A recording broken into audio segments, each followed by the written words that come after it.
Chers amis, nous avons commémoré cette semaine la fin de la Première Guerre mondiale.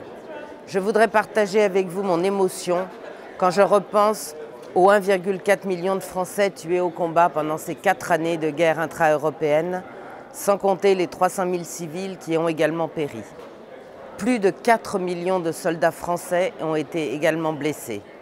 Ces courageux soldats ont combattu sans répit pour défendre leur patrie, la terre de leurs pères, de l'invasion étrangère.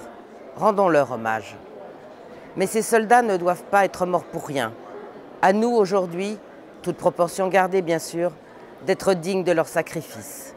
Les menaces ne sont certes pas comparables et l'Europe occidentale vit aujourd'hui une période de paix qu'il faut faire durer le plus possible.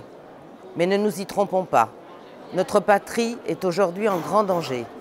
D'abord, en raison des attaques incessantes contre sa souveraineté que lui porte l'Europe de Bruxelles.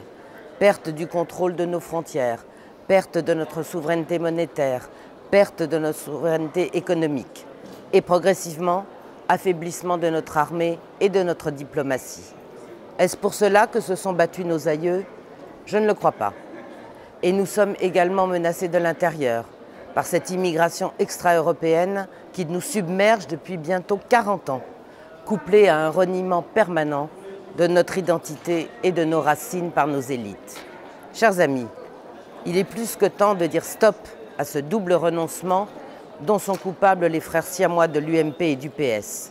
Il est temps de changer radicalement de direction afin de mener enfin une politique de redressement national. Les habitants de Beaucaire, par exemple, dirigés désormais par le Front National avec Julien Sanchez, que j'ai visité dimanche dernier, commencent déjà à en voir les effets. Il faut que Marine Le Pen puisse mettre en œuvre cette politique dès 2017, voire avant si les circonstances nous en donnent l'occasion. Vive Marine Le Pen, vive le Front National et surtout, vive la France.